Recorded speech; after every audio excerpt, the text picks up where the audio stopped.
ఒక్క ఛాన్స్, ఒక్క ఛాన్స్ ఇస్తే పాకిస్తాన్ కథ ముగించేస్తాం. పశ్చిమ ప్రాంతం నుంచి పాకిస్తాన్ అంతు చూస్తాం. భారత్కు చాలా కాలంగా బలూచ్ లిబరేషన్ ఆర్మీ ఇస్తున్న బంపర్ ఆఫర్ ఇది. కానీ ఎప్పుడూ భారత్ ఆ పని చేయలేదు. ఎందుకంటే పాకిస్తాన్ను కొట్టడానికి భారత్కు ఎవరి సహాయం అవసరం లేదు. కానీ పాకిస్తాన్ మాత్రం బలూచిస్తాన్ వేర్పాటు వాదం వెనుక భారత్ హస్తం ఉందని ఆరోపిస్తోంది. ఐక్యరాజ్య సమితి సాక్షిగా ఆ కుట్రలకే పదును పెట్టింది. చైనా సపోర్ట్తో భారత్ను ఉగ్రదేశంగా చిత్రీకరించాలని కుట్రలు చేసింది. ఆ కుట్రలను తన మార్క్ దౌత్య వ్యూహాలతో పర్ఫెక్ట్గా తిప్పికొట్టింది. చైనాను దాని రూట్లోనే చావుదెబ్బ కొట్టింది. పాకిస్తాన్పై వల్లమాలిన ప్రేమ వలకబోస్తున్న అమెరికాకు మరోసారి ఆ పని చేయకుండా షాక్ ఇచ్చింది. ఇంతకు బలూచ్ లిబరేషన్ ఆర్మీ లక్ష్యంగా ఐక్యరాజ్య సమితిలో జరిగిన హై డ్రామా ఏంటి? ఈ ఆటలో పాకిస్తాన్, చైనాకి భారత్ ఎలా చెక్ పెట్టింది? భారత్ను ఉగ్రదేశంగా చిత్రీకరించాలనే కుట్రల వెనుక పాక్, చైనా అసలు లక్ష్యాలేంటి? Let's watch. టార్గెట్ బిఎల్ఏ ఐక్యరాజ్య సమితిలో పాక్, చైనా హై డ్రామా. దౌత్య మార్గంలో ఉగ్రదేశానికి ఊహించని షాక్ ఇచ్చిన భారత్. భారత్ను ఉగ్రదేశంగా చిత్రీకరించే ప్లాన్ను ఎలా తిప్పికొట్టారు? मैं एक बात वाज़ेह करना चाहता हूँ, इंडिया इतनी जुरात करे जो 93,000 बंदूकें पाकिस्तान से छीनी थी सरेंडर करते वक्त, वही बंदूक 10-10 गोलियों के साथ हमें दे दे, फिर हम देखें पाकिस्तान कैसे लड़ते. ना हमें एटम बम की जरूरत है, ना हमें मिसाइल की जरूरत है, आपकी सिर्फ वही दे दें. గత ఏడాది పాకిస్తాన్తో యుద్ధం వేళ మోదీ సర్కార్కు బలూచ్ లిబరేషన్ ఆర్మీ చేసిన రిక్వెస్ట్ ఇది. పాకిస్తాన్ ఉగ్రవాద దేశంగా పేర్కొన్న బలూచ్ లిబరేషన్ ఆర్మీ ఇండియా నిర్ణయాత్మక చర్య తీసుకుంటే తాము పశ్చిమ దిశ నుంచి పాక్ పై దాడి చేసి అంతం చేస్తామని ప్రకటించింది. పాక్ పై భారత చర్యను సమర్థిస్తున్నామని, అవసరమైతే సైనిక శక్తిగా నిలుస్తామని చెప్పారు. బలూచ్ ఫైటర్ మరొక మాట అన్నాడు. భారత్ తమకు మద్దతిస్తే 1971లో 93,000 మంది పాకిస్తాన్ సైనికులు ఎలా లొంగిపోయారో మరోసారి అదే రిపీట్ అయ్యేలా చేసే బాధ్యత తమదే అని స్పష్టం చేశాడు. అప్పుడే కాదు, చాలా సందర్భాల్లో బలూచ్ లిబరేషన్ ఆర్మీ నుంచి ఈ తరహా విజ్ఞప్తులు వచ్చాయి. కానీ మన దేశం ఒక్కటంటే ఒక్కసారి వాటిపై రియాక్ట్ అవ్వలేదు.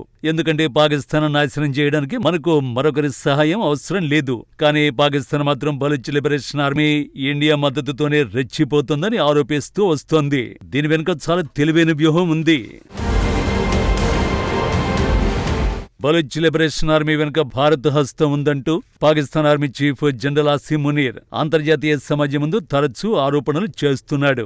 ఒకవేళ ఐక్యరాజ్య సమితి ద్వారా బిఎల్ఏను అధికారికంగా ఉగ్రవాద సంస్థగా గుర్తింపు చేయగలిగితే ఇండియాను ఉగ్రవాదానికి మద్దతిస్తున్న దేశంగా ప్రపంచవ్యాప్తంగా దుష్ప్రచారం చేయొచ్చు అనేది ఆసిమ్ మునీర్ ప్రధాన వ్యూహం.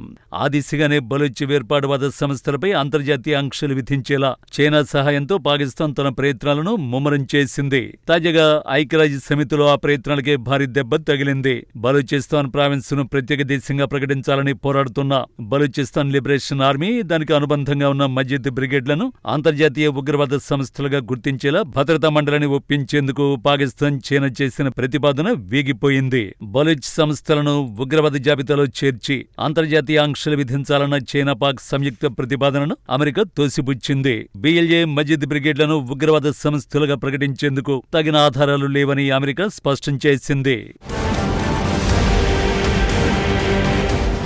ఐక్యరాజ్య సమితి లెక్కల ప్రకారం అల్ ఖైదా లేదా ఇస్లామిక్ స్టేట్ వంటి గ్లోబల్ ఉగ్రవాద సంస్థలతో సంబంధాలున్న సంస్థలపై మాత్రమే ఉగ్రముద్ర వేసి ఆంక్షలు విధిస్తారని అగ్రరాజ్యం గుర్తు చేసింది. ఈ బలూచ్ సంస్థలకు అల్ ఖైదాతో గానీ, ఐసిస్ తో గానీ ఎలాంటి సంబంధాలు ఉన్నట్లు స్పష్టమైన సాక్ష్యాలు లేవని అమెరికా కుండ బద్దలు కొట్టింది. గతంలో ది రెసిస్టెన్స్ ఫ్రంట్, లష్కర్ ఇ తోయిబాలను విదేశీ ఉగ్రవాద సంస్థలుగా అమెరికా గుర్తించిన నేపథ్యంలో అదే తరహాలో బిఎల్ఏపై కూడా వేటు వేయించాలని పాక్ చేసిన భారీ లాబియింగ్ చివరకు విఫలమైంది. అయితే అమెరికా ఈ ప్రకటన చేయడం వెనుక అసలు వ్యూహాలు చేసింది మాత్రం మన దేశమే. పాకిస్తాన్, చైనా కుట్రల్ని ముందే పసిగట్టిన భారత్ అంతకంటే వేగంగా తన దౌత్యపరమైన పావులను కదిపింది. ఈ విషయంలో తనకు నమ్మకమైన మిత్రదేశమైన ఫ్రాన్స్ మద్దతును కూడగట్టింది. భారత్, ఫ్రాన్స్ దేశాలు ఉమ్మడిగా అంతర్జాతీయ వేదికలపై గట్టిగా వాదించి అమెరికాపై ఒత్తిడి తెచ్చే ఉగ్రవాదం విషయంలో పాక్ ఆడుతున్న డబుల్ గేమ్ను, బలూచ్ సంస్థల వాస్తవికతను అమెరికాకు వివరించడంలో ఇరు దేశాలు విజయం సాధించే. ఫలితంగా చైనా, పాకిస్తాన్ ఆశలపై నీళ్లు చల్లుతూ అమెరికా తన మనస్సు మార్చుకుని ఈ ప్రతిపాదనను వీటో చేసింది. భారత్ మొదట ఫ్రాన్స్ సాయంతో ఈ ప్రతిపాదనపై టెక్నికల్ హోల్డ్ పెట్టించింది. గతంలో జైషే మొహమ్మద్ అధినేత మసూద్ అజార్ను ఉగ్రవాదిగా ప్రకటించకుండా చైనా కూడా ఇలాంటి సాంకేతిక అడ్డంకిని ఉపయోగించింది. ఆ తర్వాత టెక్నికల్ హోల్డ్ ని అమెరికా మరికొన్ని నెలలు పొడిగించింది.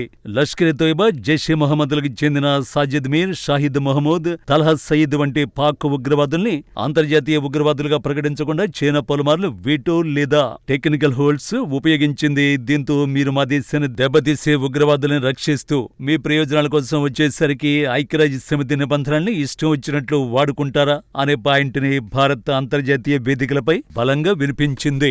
తాజాగా ఆ బాటలోనే డ్రాగన్ కంట్రీకి చెక్ పెట్టింది. నిజానికి ఈ దౌత్య యుద్ధంలో అంతర్జాతీయంగా ఆయా దేశాల వ్యూహాలు ఆసక్తికరంగా మారే. భారత్, ఫ్రాన్స్ ప్రయత్నాలకు అగ్రరాజ్యం అమెరికాతో పాటు యూకే కూడా సానుకూలంగా స్పందించి మద్దతు పలికింది. అయితే చైనాకు అత్యంత సన్నిహిత మిత్రదేశమైన రష్యా మాత్రం ఈ మొత్తం వ్యవహారంలో ఎలాంటి జోక్యం చేసుకోకుండా వ్యూహాత్మక మౌనం వహించింది.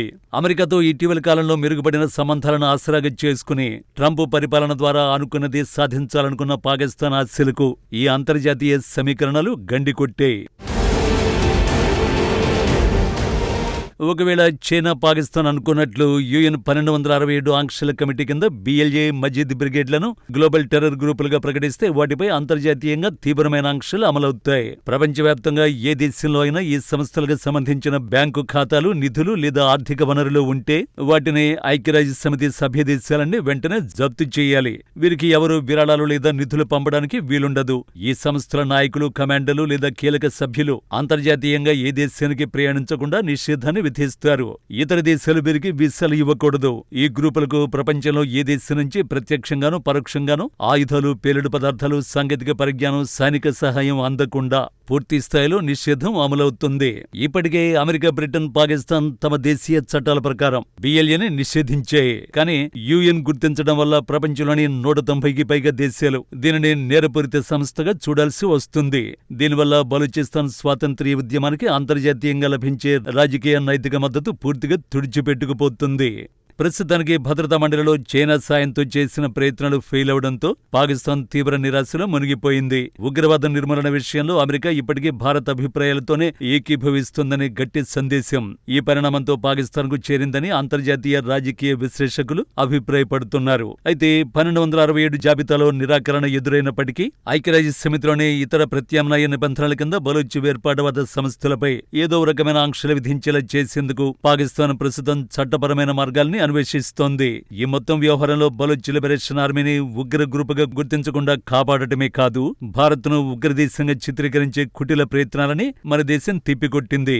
ఒకటి మాత్రం స్పష్టం, భారత్ అందించిన దౌత్య సహాయం బలూచిస్తాన్ వేర్పాటువాద గ్రూపులకు కొండంత బలాన్ని ఇస్తుంది. ఆ బలమే ఉగ్రదేశాన్ని అంతం చేయొచ్చు కూడా.